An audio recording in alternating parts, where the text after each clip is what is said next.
Did you ever wonder how the restaurants your family stretched every dollar at somehow vanished from the American landscape?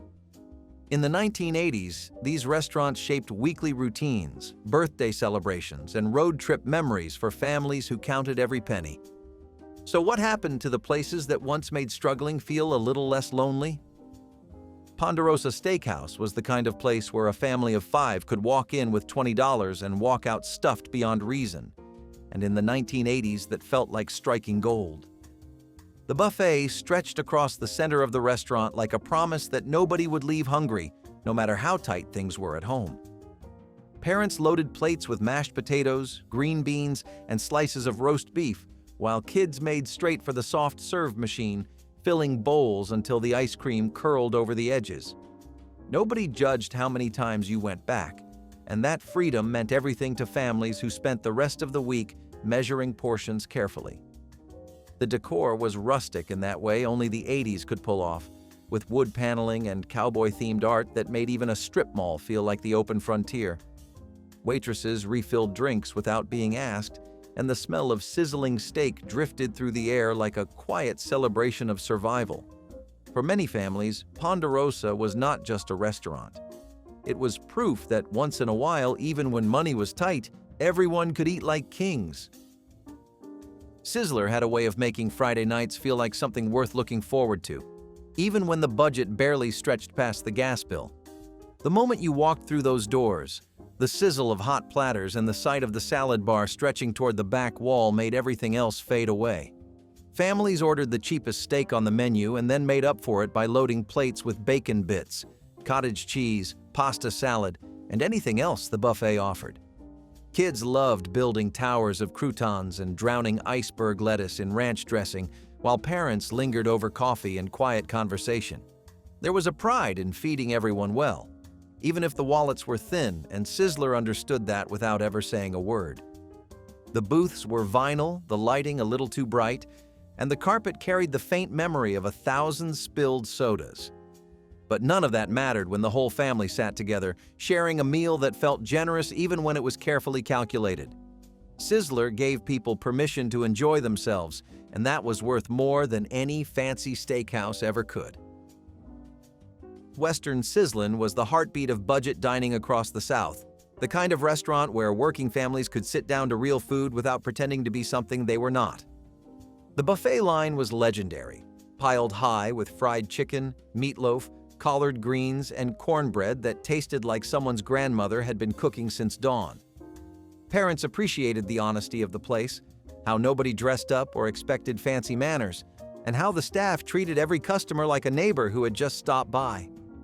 Kids ran between the dessert station and the ice cream machine, filling plates with banana pudding and soft serve until their stomachs could hold no more.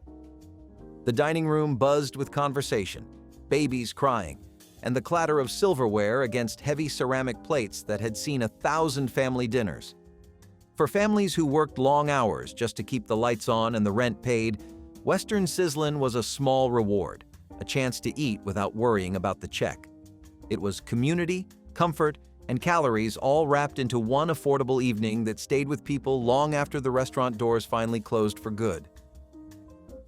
Shoney's was Sunday morning wrapped in vinyl booths and the smell of bacon grease, a place where families could gather after church or before a long drive and eat until nobody could move. The breakfast bar was the stuff of neighborhood legend, stacked with scrambled eggs, sausage links, pancakes, biscuits, and gravy thick enough to stand a spoon in without tipping over. Kids loved the strawberry topping station and the waffle irons that hissed and steamed when the batter hit the hot surface. Parents appreciated the coffee that kept coming without anyone asking for a refill, cup after cup until the morning felt manageable again. There was a rhythm to Shoney's that made everyone feel at home, a simplicity that never tried to be anything more than exactly what it was. The big boy statue out front greeted every family like an old friend, his checkered overalls and burger held high in frozen celebration. Poor families did not have to pretend at Shoney's because everyone there understood what it meant to stretch $1 until it screamed. It was the kind of place where a full stomach mattered more than appearances, and that honesty made every visit feel like a small victory against the weak. Bonanza Steakhouse promised all you can eat and meant every word of it. which made it a sanctuary for families who rarely got to eat without counting bites or measuring portions. The salad bar alone could fill a plate 3 times over with shredded cheese, sunflower seeds, pickled beets, and enough ranch dressing to drown a small boat.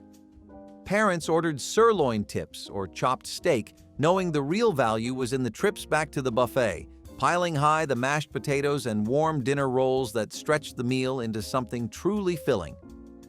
Kids discovered the joy of soft-serve ice cream dispensers, learning to swirl chocolate and vanilla together until the bowl overflowed onto the tray below. The dining room was always louder than expected, full of families laughing, babies fussing, and the constant clatter of plates being cleared and reset by tired but friendly staff. Nobody dressed up for Bonanza because nobody needed to, and that casual atmosphere made even the tightest budget feel generous. For families who measured groceries carefully every single week, Bonanza was a rare chance to eat freely, to forget the math for one evening, and just enjoy the feeling of being completely full. Chi-Chi's brought Mexican food to strip malls across America and made it feel like a party every single time. Families walked in to the sound of sizzling fajitas being carried overhead and the sight of oversized sombreros decorating every wall. Parents ordered combination plates piled with rice, beans, enchiladas, and tacos, knowing the portions were big enough to feed kids from the leftovers if needed. The chips and salsa arrived before anyone even opened a menu, and kids crunched through basket after basket while parents sipped margaritas or sweet tea. Birthdays meant the whole staff gathering around to sing while someone wore a sombrero and blushed through the attention. The fried ice cream at the end of the meal was the real treasure, a crispy shell of sweetness that made every visit feel complete. For families who could not afford vacations, Chi-Chi's was the closest thing to an escape, a place where bright colors, loud music, and generous portions made everyone feel like guests at a fiesta. It was celebration dining on a shoestring budget, and nobody ever forgot the way it made ordinary weeks feel special. Howard Johnson's was the orange-roofed promise that appeared along every highway, a signal to tired families that rest, food, and clean bathrooms waited just off the next exit. The restaurants were famous for their 28 flavors of ice cream, a number that seemed impossibly exotic to kids who usually only saw vanilla and chocolate at home. Parents ordered fried clam strips or simple burgers, trusting the familiar menu that never changed no matter which state they passed through. The consistency was the comfort, knowing that the mashed potatoes in Florida would taste exactly like the mashed potatoes in Ohio. Families on road trips stopped at Howard Johnson's the way sailors once looked for lighthouses, trusting the brand to deliver exactly what it promised. The booths were wide enough for restless kids to sprawl out, and the waitresses had perfected the art of keeping coffee cups full without interrupting conversation. For poor families driving toward relatives or new jobs, Howard Johnson's was a small luxury that made long journeys bearable. It was dependability wrapped in orange and blue, a place where even travelers on tight budgets could feel like they belonged. Denny's was the place that never closed, a beacon of fluorescent light and bottomless coffee at every hour of the day or night, no matter the weather or the season. Families stumbled in after late drives, early mornings, or those strange in-between hours when nothing else was open and hunger could not wait another minute. The Grand Slam breakfast was legendary, a plate piled with eggs, pancakes, bacon, and sausage for a price that seemed almost too good to be true.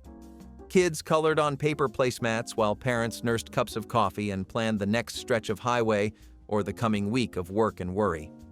The menu was enormous, laminated, and slightly sticky from years of syrup-covered fingers flipping through the pages. Nobody judged you for ordering breakfast at midnight or dinner at dawn because Denny's understood that life did not always follow a convenient schedule. For families who worked odd shifts, traveled on tight budgets, or simply needed a warm place to gather when everywhere else had locked its doors, Denny's was always there waiting with the lights on. It was not fancy, but it was faithful, and sometimes that mattered more than anything else. Perkins was the kind of restaurant where time seemed to slow down, where families could linger over stacks of pancakes and endless coffee without anyone rushing them toward the door. The syrup came in those little metal pitchers that stayed warm, and kids loved watching the golden streams pool across butter-soaked cakes. Parents appreciated the senior discounts, the kids' menu shaped like a fun activity sheet, and the waitresses who remembered your order after just a few visits. The pies spinning slowly in the glass case by the register were works of art, towering with meringue or layered with fruit that glistened under the lights. Many families made Perkins their Sunday tradition, a place to gather after church or before visiting relatives. The booths were comfortable enough to sink into, and the background noise of clinking dishes and quiet conversation created a rhythm that felt like home. For families counting pennies, Perkins offered a chance to slow down and enjoy each other without watching the clock. It was affordable comfort wrapped in checkered tablecloths and the smell of fresh coffee brewing. Pizza Hut was the red-roofed headquarters of Friday night celebrations, the place where families gathered around checkered tablecloths and pitchers of soda to mark the end of another long week. The pan pizza arrived in cast-iron skillets, the cheese still bubbling and the crust golden brown in a way that home ovens could never quite replicate. Kids earned personal pan pizzas through reading programs at school, carrying their certificates like golden tickets into restaurants where they could order something all their own. The salad bar was an afterthought for most, but parents loaded plates with iceberg lettuce and croutons to stretch the meal a little further.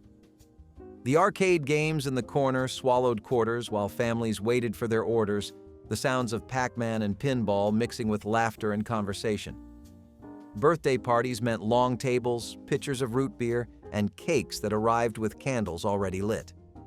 For families who could not afford much else, Pizza Hut was the reward at the end of the tunnel, a place where everyone ate well and nobody felt poor. The red roof became a symbol of small victories and shared meals that stayed warm in memory. Showbiz Pizza Place was the magical chaos that every kid in the 1980s dreamed about. A wonderland where animatronic animals sang on stage while pizza grease dripped down chins and quarters disappeared into arcade machines. Parents tolerated the noise because it bought them an hour of peace, a chance to sit in a booth and watch their children run wild through a room designed for maximum overstimulation. The Rock-afire Explosion Band performed on a stage that seemed impossibly high-tech at the time, with mechanical bears, gorillas, and mice moving their mouths in time to songs that echoed off the walls. Kids stood hypnotized, clutching half-eaten slices while the show played on loop after loop. Birthday parties meant crowded tables, paper crowns, and the strange pride of being the center of attention in a room full of strangers. The pizza itself was forgettable, but that was never really the point. For families who could not afford theme parks or expensive outings, Showbiz was the next best thing, a place where kids could feel like the world revolved around them for just a few hours. It was loud, sticky, and absolutely unforgettable. Ground Round was the restaurant where peanut shells covered the floor and nobody told you to clean up your mess, a novelty that made kids feel like rebels and parents feel like they were getting away with something. The free popcorn arrived before the menus, warm and salty, passed around the table until fingers were slick with butter and everyone was already half full. Burgers came on wooden boards, fries spilled across the table, and the whole atmosphere encouraged a kind of casual chaos that felt like a party even on ordinary Tuesday nights. Kids threw peanut shells with gleeful abandon, crunching across the floor on trips to the bathroom or the jukebox. Parents relaxed in ways they rarely could at fancier places, knowing that nobody expected perfection and nobody cared about crumbs. For families watching every dollar, Ground Round offered an experience that felt indulgent without the price tag to match. The food was simple, the vibe was easy, and the memories of crunching through that shell-covered floor stayed with people long after the chain faded from the landscape. It was permission to be messy, and that meant everything. Quincy's Family. Steakhouse was the kind of place where you could smell the grill from the parking lot and know exactly what kind of meal was waiting inside those glass doors. The buffet stretched along one wall like a promise kept, loaded with fried okra, macaroni and cheese, yeast rolls, and soft-serve ice cream that swirled endlessly from the machine. Parents ordered the cheapest steak on the menu and then made up the difference at the buffet, teaching their kids the quiet art of maximizing value without ever saying the words out loud. The mascot, a cheerful cartoon character named Yolanda, greeted families from posters and napkins and the sides of high chairs, giving the whole place a warmth that felt intentional and welcoming. Waitresses called everyone honey or sweetheart and never rushed a table, even when the dinner crowd swelled and the kitchen tickets piled up. For families who rarely ate out, Quincy's was a treat that felt earned, a reward for making it through another week of hard work and careful budgeting.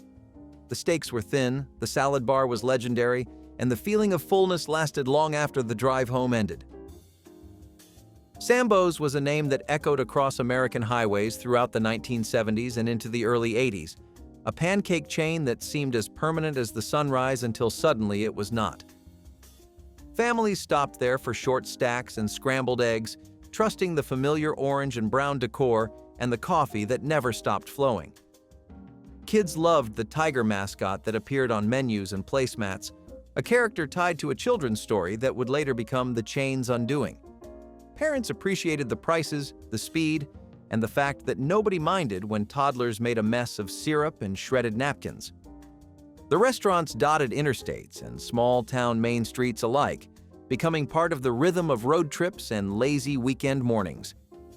But as awareness grew about the painful origins of the name and imagery, the chain began a slow and painful collapse. Locations closed one by one, rebranded or simply abandoned, until the name itself became a relic of a less thoughtful era.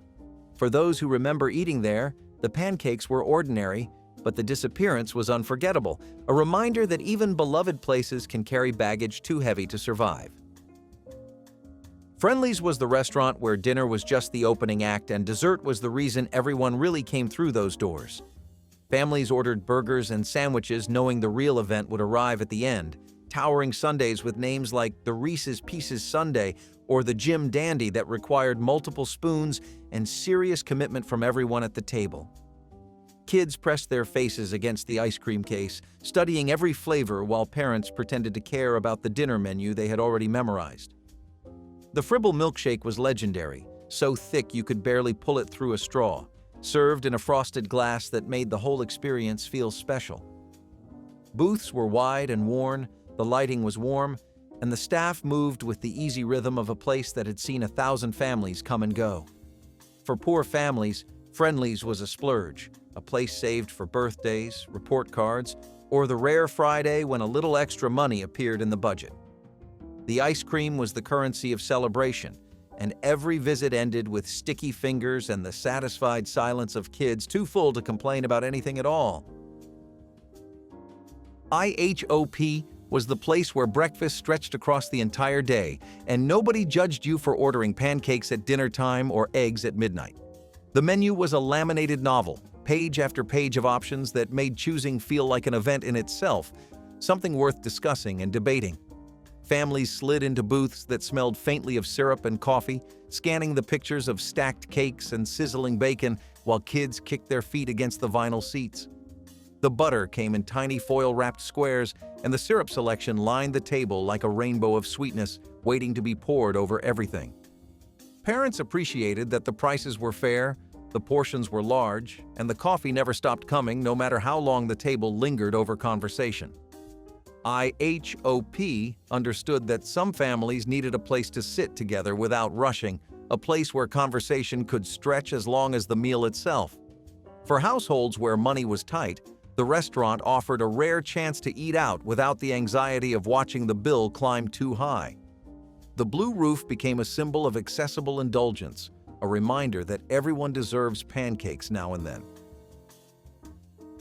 Luby's Cafeteria was the place where grandparents took grandchildren on special afternoons, sliding trays along chrome rails while pointing at dishes behind the glass.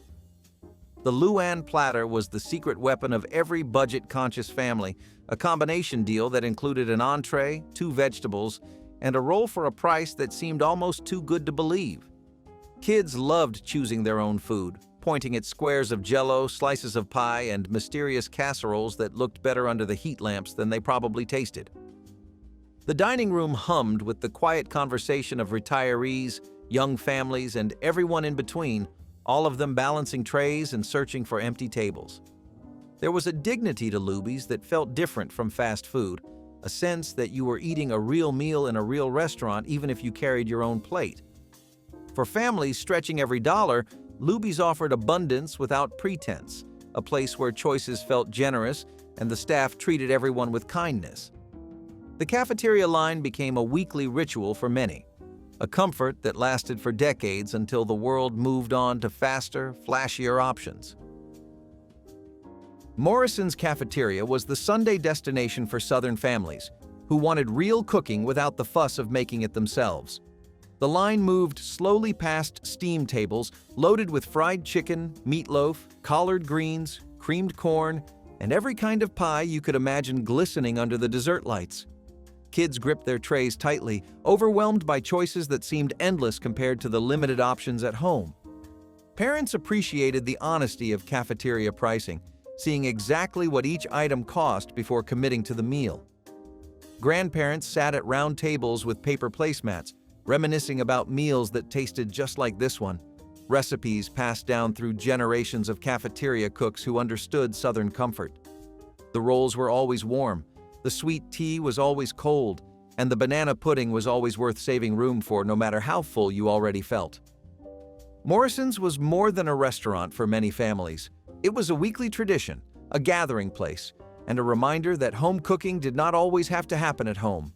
When the chain eventually faded, it took a piece of that Sunday ritual with it.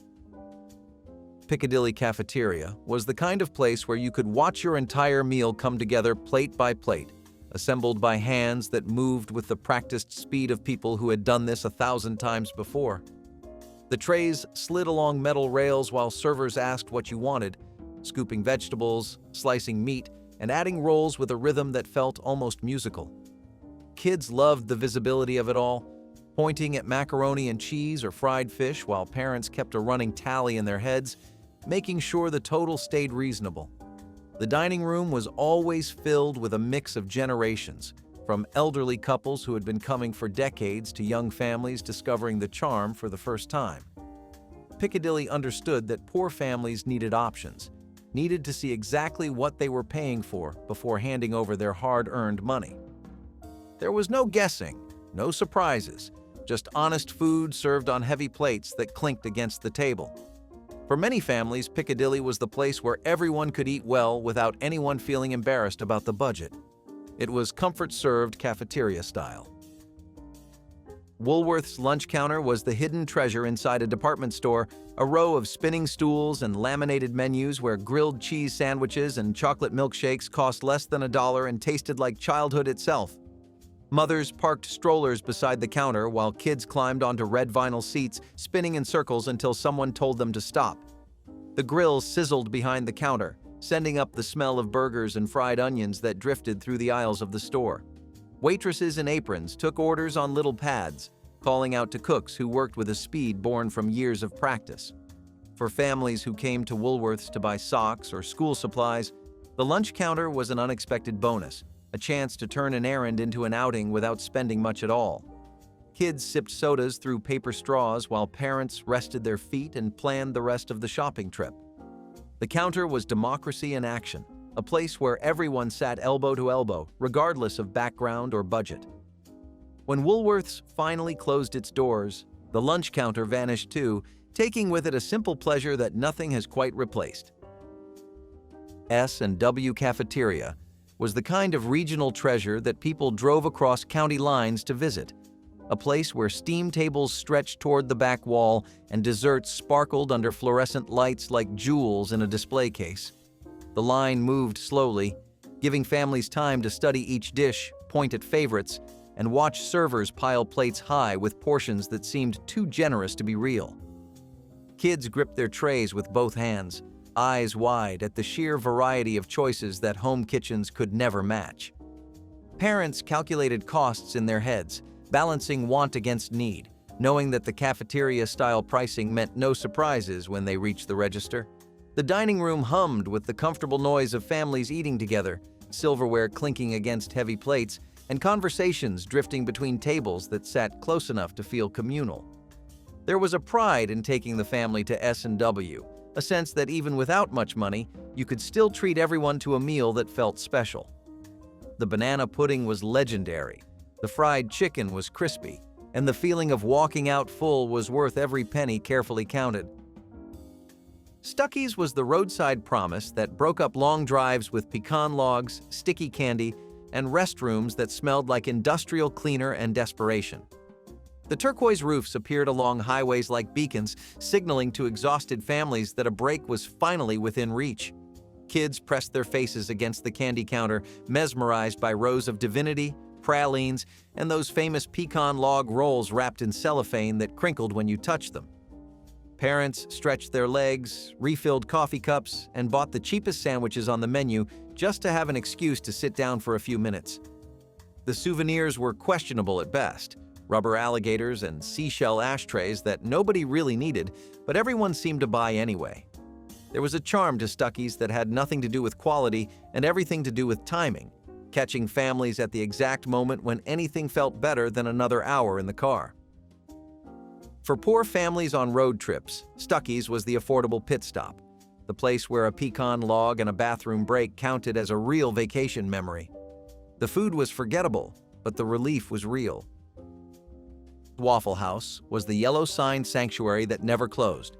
Not on Christmas, not during hurricanes, not when the rest of the world decided it was time to go home and sleep. The counter seats put you close enough to the grill to watch every egg crack, every waffle iron hiss, and every order called out in a shorthand language that regulars learned to love. Hash browns came scattered, smothered, covered, chunked, or any combination your heart desired, and the menu felt like a secret code that made ordering feel like belonging. Families stumbled in at all hours, some dressed for church, some still wearing yesterday's clothes, and nobody judged because Waffle House understood that hunger did not follow a schedule. The coffee was always hot, the jukeboxes sometimes worked, and the waitresses had seen enough to never be surprised by anything. For poor families, Waffle House was the one place where a few dollars could stretch into a real meal, where kids could eat waffles at midnight and parents could breathe without worrying about the bill. It was democracy on a plate, served with a side of hash browns and absolutely no pretense. Long John Silver's brought the taste of the ocean to landlocked towns, where the closest thing to seafood was usually a can of tuna.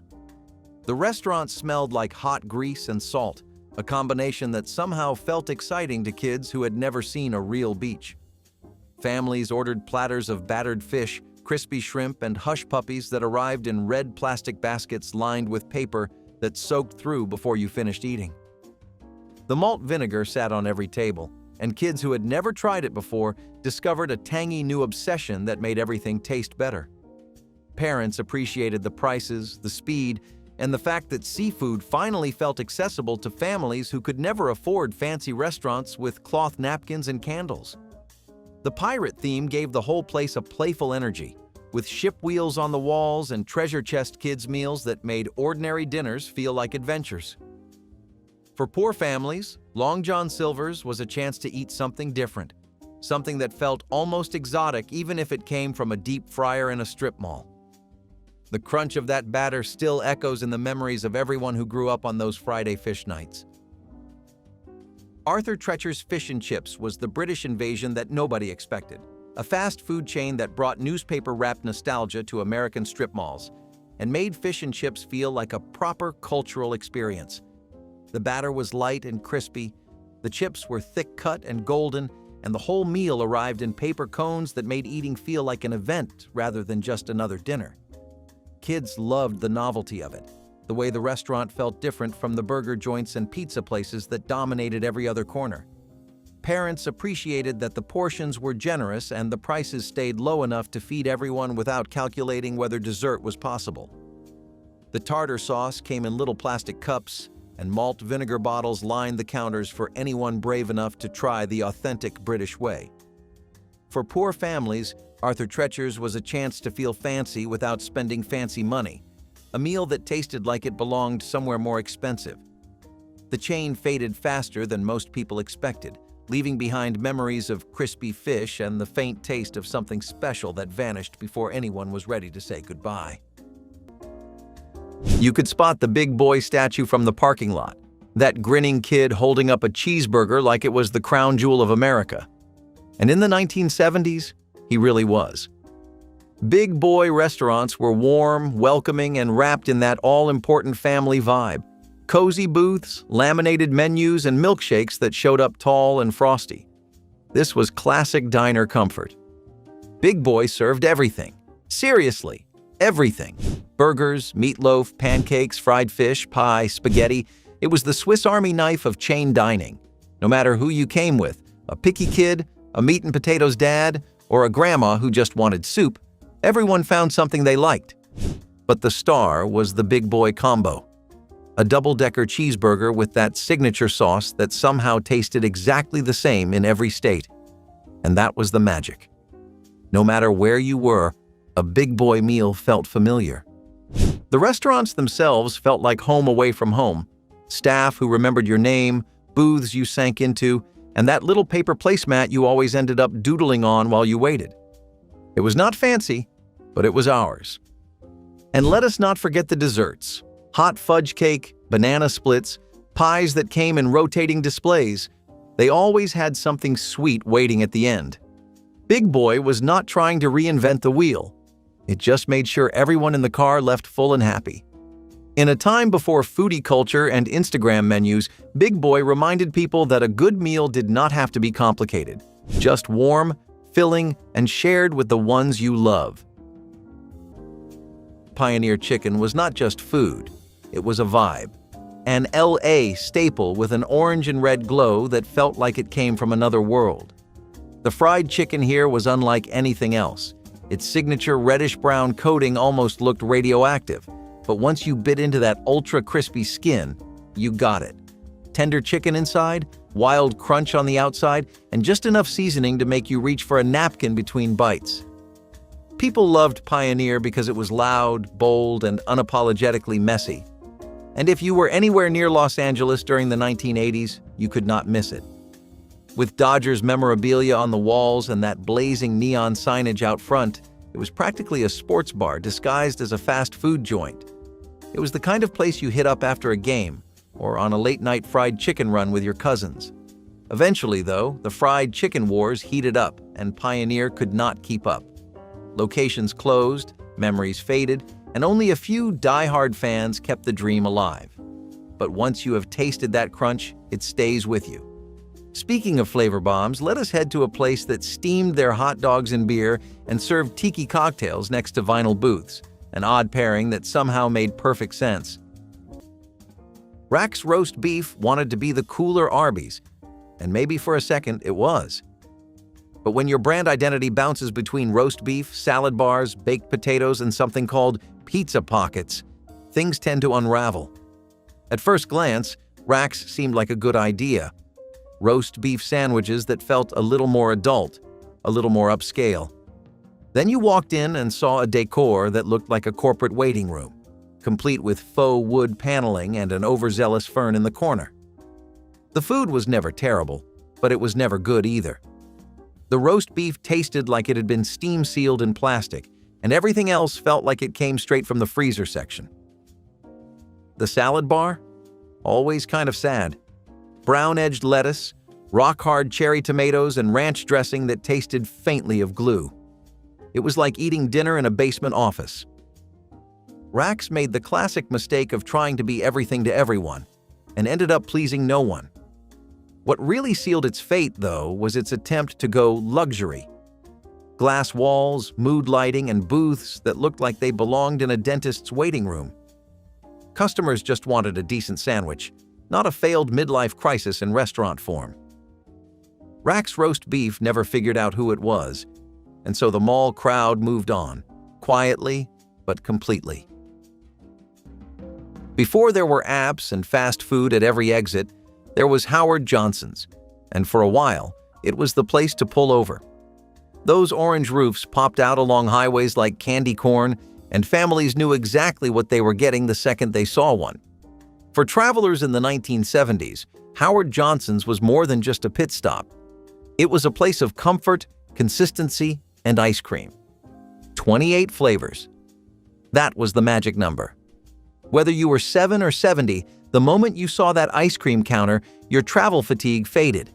It could be chocolate chip or butter brickle. There was always something waiting to lift your spirits. But Hojo's was not just about dessert. It had a full menu of solid, dependable American fare, Fried clams, hot dogs, grilled cheese sandwiches with that satisfying golden crust. Food that was not trying to impress you, just feed you well. Inside, it was bright, friendly, and always clean. The kind of place where you might hear, "How was the drive?" from your waitress before she even hands you a menu. And if your parents were exhausted from 5 hours of driving with 3 kids in the back seat, Hojo's was the reset button. This was the golden age for roadside America. Howard Johnson's was not just a restaurant. It was a cultural checkpoint, a piece of travel history. You went in knowing what to expect, and in a country where every mile looked a little different, that predictability mattered. Somewhere between the jukebox music, the warm pancakes, and the napkin dispensers, we found a little slice of home off the highway. Gino's Hamburgers was one of those places that felt like it had everything: a solid burger, crispy fried chicken, a shake thick enough to challenge your straw. But the best part? It was co-founded by an actual National Football League Hall of Famer, Gino Marchetti of the Baltimore Colts. That kind of crossover was rare back then, and people loved it. The logo even had a little football player flipping a spatula like he had just sacked your hunger. Gino's was particularly big on the East Coast. You would see the glowing red signs as you drove past shopping centers and think, yeah, we are stopping there. It had this casual charm, nothing too flashy but dependable in a way that stuck with you. They even teamed up with Kentucky Fried Chicken for a while. You could get your burger and your bucket in one place. That is efficiency, 1980s style. Eventually, though, bigger names moved in, and Gino's fizzled out, with only a couple of locations hanging on in Pennsylvania and Maryland today. But ask anyone who grew up nearby and they will tell you, it was the real deal. And if Gino's was about hearty plates and gridiron glory, then our next stop was about indulgence. Lots of it. Shrimp by the pound, steak on demand, and wine that flowed freely. Now let us cool things down a little and talk about Swenson's. Just saying the name might make you crave something sweet. Swenson's was not just an ice cream shop, it was an event. Bright colors, vintage vibes, and menus that looked more like storybooks than food listings. Every Sunday had a name, and every name came with a little magic. It was the place you went after Little League games, family dinners, or just because it was Tuesday and you wanted a treat. Swenson's had that old-fashioned charm, but never felt out of date. Maybe it was the way the whipped cream swirled just right, or the cherry perched perfectly on top. But whatever it was, it worked. Banana splits, hot fudge sundaes, ice cream sodas. They were not trying to be healthy. They were trying to be happy.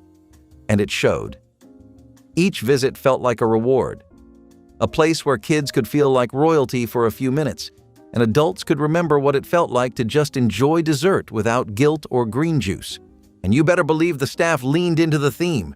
Uniforms, big smiles, the whole 9 yards. It was not fast food. It was ice cream theater. Every scoop was a little show and everyone left smiling. There are fewer Swenson's around today, but their memory is still scooped into our minds. They were more than a sweet stop. They were a reason to leave the house. In a time when entertainment did not come from a screen in your pocket, Swenson's gave you a reason to look up, order something colorful, and just enjoy the moment. Hot Sam Pretzels was the original king of the food court carb fix, before Auntie Anne swept the stage with cinnamon sugar and buttery salt. You could smell Hot Sam from halfway down the mall, a buttery, bready scent that made you think of warmth, even if the pretzel itself was usually lukewarm at best. The idea was simple, giant, soft pretzels. But the execution? Not so great. The dough often felt dense and dry, like it had been sitting under a heat lamp for hours. The salt would clump in one corner and completely skip the rest of the pretzel. They tried to innovate too, offering bizarre toppings like cheddar dust or pizza sauce, but it just felt desperate. The pretzels were oddly chewy, sometimes even crunchy in the wrong places. And while kids might have still tugged at their parents for one, adults started to pass them by. Hot Sam suffered from being first, but not necessarily best. They could not keep up with newer chains that offered fresher bakes and actual consistency. Eventually, most Hot Sam pretzels either shut down or got replaced by, you guessed it, Auntie Anne's. A sad end for what was once a classic mall snack. You never forget your first pretzel, but you also never want to go back when the memory tastes better than the food ever did. VIP's restaurant was the kind of place that never made the national spotlight, but ask anyone from Oregon or Washington and you'll hear the same thing. It was like Denny's, only better. Cozy booths with cracked faux leather seats, mugs of coffee that never emptied, and a menu that served breakfast all day like it was doing you a personal favor. It was the sort of spot where truckers, college students, and night owls all blended together under the warm hum of fluorescent lighting. You could walk in at 2 in the morning and still get a full plate of pancakes, bacon, and hash browns that tasted like home. There was nothing flashy about VIPs, but that was exactly its charm. It was consistent, comforting, and totally unbothered by the fast-moving world outside. In the late 1980s, Denny's swooped in and bought up most of the locations, rebranding them and replacing that unmistakable local flavor with something more corporate. But folks from the Pacific Northwest still remember the coffee-stained menus, the quiet clatter of forks, and the waitresses who called you Han without blinking. If VIPs was all about comfort and familiarity, our next stop decided to flip the script. With rotisserie chicken, celebrity backing, and a brief moment in the cultural sun thanks to one very famous sitcom. Before the controversy caught up with it, Sambo's was everywhere. And for a time in the 1970s, it was one of the biggest names in breakfast. Open early, often late, and always ready with a stack of pancakes dripping in syrup. It was the kind of place families stopped at on the way to road trips or for Saturday mornings that started a little too early. The vibe was laid back, kid-friendly, and comfortable. Bright booths, illustrated menus, and pancakes that somehow tasted better when eaten with plastic syrup containers shaped like bears. The food was affordable, the service was fast, and the portions were just shy of excessive, which is exactly what breakfast lovers wanted. Their branding leaned hard on storytelling, and while the original theme is undeniably problematic today, it reflected a different time when restaurants leaned into mascots and backstories to create an identity. But for a lot of kids back then, it was just the place where they got chocolate chip pancakes and a chocolate milk with a swirly straw. And the thing is, the food held its own. The pancakes were genuinely good. The eggs were reliable. The hash browns were crispy, and the coffee was hot, which is all anyone really asks of a breakfast joint. At its peak, Sambo's was not just a restaurant. It was part of the morning routine for countless families, the kind of place you returned to because it felt like a tradition. And while its legacy is a complicated one, there is no denying that for a few years in the 1970s, Sambo's helped define what going out for breakfast looked like across America. Woov's hamburgers leaned hard into the idea of love. Cute name, heart-shaped branding, and signs that looked like a greeting card. But step inside, and that love disappeared fast. The burgers were oddly sweet, the buns were mushy, and the interiors felt like someone designed them after watching too many low-budget sitcoms. Founded in the 1970s, Woov's was Florida's take on fast food charm. But charm can only go so far when your food tastes like confusion. One of their big draws was a build-your-own topping station, but it quickly turned into a germy mess. By the 1980s, Woov's was already in trouble. They had rapid expansion with no clear identity and worse, no loyal customers. People could not figure out if it was for kids, health nuts, or burger traditionalists. And when your name is Woov's, you better deliver something memorable. Unfortunately, it was the kind of place you remembered for all the wrong reasons. Woov's faded without a fight, replaced by stronger chains and cleaner branding. But hey, at least they tried to show a little heart. Po Folks was Southern hospitality wrapped in gingham and served with a ladle.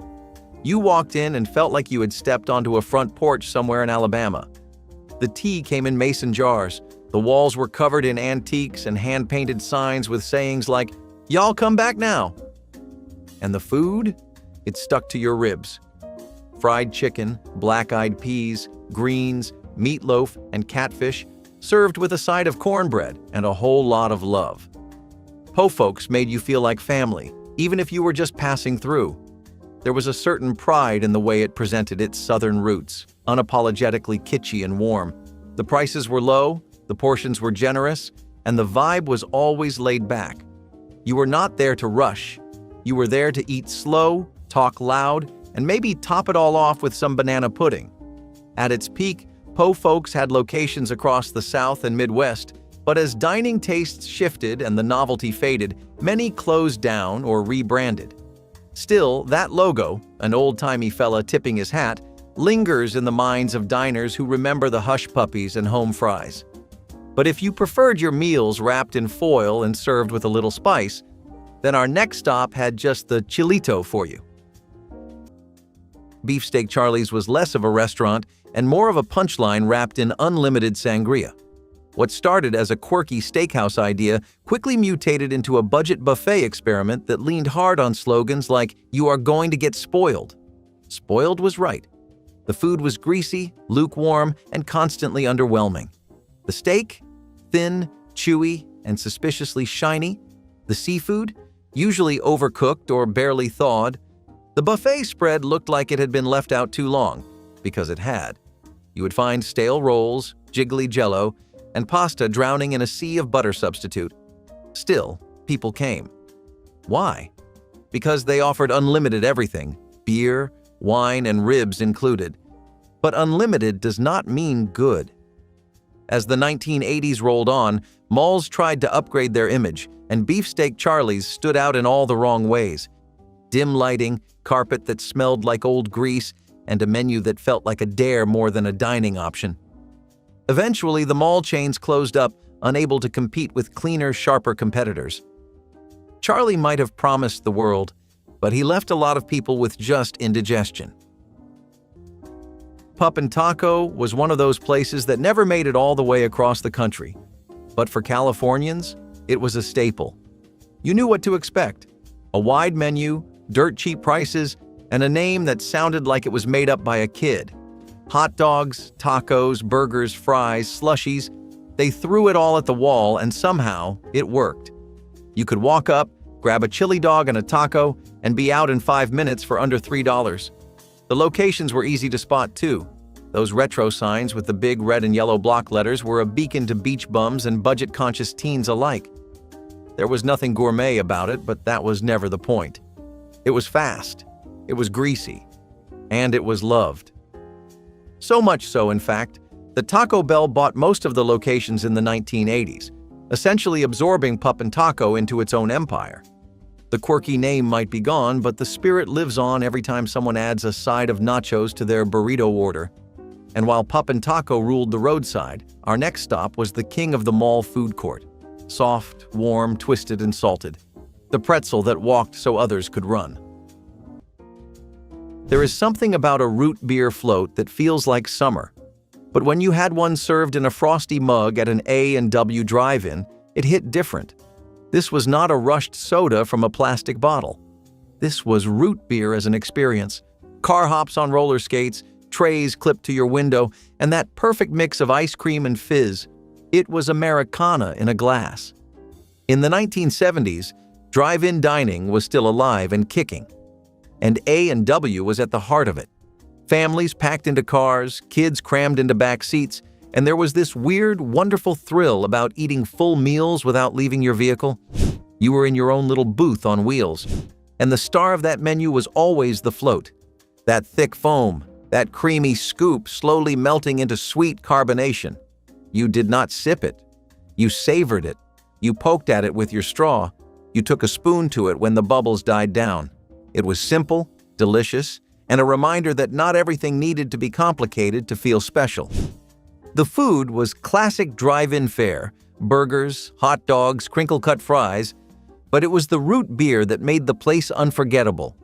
Cold, rich, and served in chilled glass mugs that clinked like they meant business.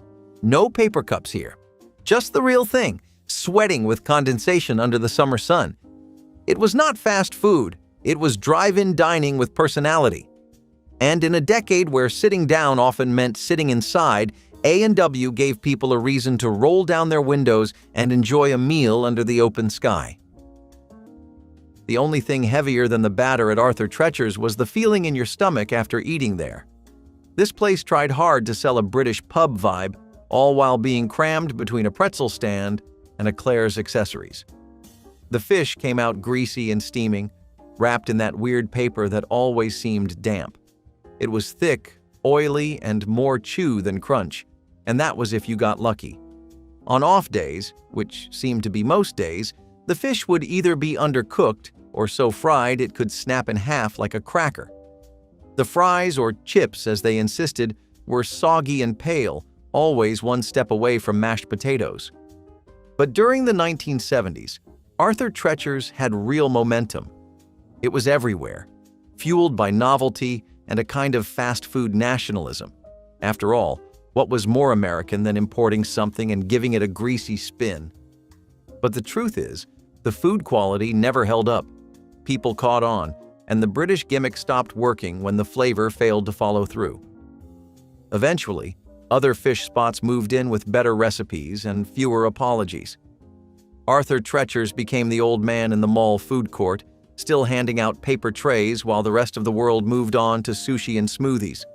It faded not with a bang, but with the slow, damp hiss of fryer oil past its prime. Clancy's Hamburgers was not flashy, but that was exactly the point. This Midwestern chain was a tribute to the good old days. Think 1950s diner vibes with a 1980s sensibility. Red vinyl booths, checkered floors, and jukeboxes that never worked quite right. The menu was simple: hamburgers, fries, shakes, and maybe a tenderloin sandwich if you were feeling wild. But the flavor? Solid, dependable. The kind of burger that made you feel like everything was going to be just fine, even if you still had homework due. Clancy's peaked during the Reagan era, when families were looking for a bit of nostalgia with their ketchup. The chain kept it local, tight, and grounded, mostly popping up in Indiana and surrounding states. While national giants expanded aggressively, Clancy's stayed close to home. That was part of its charm, and maybe part of its downfall.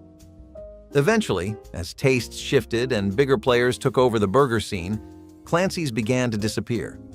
But it never truly left the hearts of the folks who grew up on its milkshakes and diner tunes. If Clancy's was the taste of Americana, our next stop had a flavor all its own. Crunchy, spicy, and bright red as a fire truck, all straight out of the streets of Los Angeles. Farrell's was not quiet. In fact, it was deliberately loud. Sirens, drums, shouting waiters announcing someone's birthday like they had just won the lottery. It was sensory overload in the most delightful way. And kids loved every second of it. If you ever had a party at Farrell's in the 1970s, congratulations, you peaked early. Walking into Farrell's ice cream parlor felt like entering a cartoon version of the turn-of-the-century soda shop. Striped vests, bow ties, old-timey music, and a menu filled with wild desserts that were taller than your little brother. It was chaos with sprinkles. This was the kind of place that turned Sundays into stadium events and made sugar feel like a celebration. And then there was the zoo, a ridiculous, absurd, absolutely brilliant monstrosity of a Sunday, carried out by multiple employees running through the restaurant while banging a drum and screaming, "Zoo! Zoo! Zoo!" It was basically a declaration of war on restraint. And the kids? They were eating it up, literally and figuratively. But underneath all the whipped cream and pageantry was a place that really understood family fun. You were not just ordering dessert. You were making a memory. The chaos, the clatter, the calorie overload, it was part of the magic. You did not come to Farrell's for peace and quiet. You came for a food parade, a sugar rush, and a place where the adults sighed while the kids bounced in their seats. It was the ultimate yes place in a world full of no. Delights of America was the kind of place that tried to sell healthy fast food before people even knew what that meant. You walked in expecting something revolutionary. What you got was a dry, rubbery burger with half the flavor and none of the charm. This was the 1980s after all. People were still figuring out what fat-free and low-calorie even tasted like, and Delights decided to teach them the hard way. Their burgers used lean meat, sometimes even soy fillers, and the buns felt like they had been stored in a gym locker. The milkshakes were made with skim milk and artificial sweeteners, which gave them the texture of melted chalk. Their selling point was that everything had fewer calories, but they never figured out how to make those calories count. Delights had the tone of a fitness infomercial and the flavor of cardboard. It made people feel guilty for craving taste. Eventually, people realized they could eat better at home, and with more flavor too. The chain flamed out fast, forgotten in a wave of rising fast casual giants that offered healthy without sacrifice. Delights tried to run before anyone knew what a power walk was. Chi-Chi's Mexican restaurant had flair, flavor, and just enough kitsch to keep things fun. Walking into a Chi-Chi's felt like stepping onto a movie set version of Mexico, complete with bright red tiles, sombreros nailed to the wall, and waiters who carried sizzling skillets like Olympic torches. The fajitas were the main event, steaming, crackling, and guaranteed to turn every head in the room as they passed by. Kids were wide-eyed, adults were impressed, and no matter how full you were, you always had room for that one thing, the legendary fried ice cream. Coated in a crispy cinnamon shell and served in a puff of whipped cream, it was the victory lap to every meal.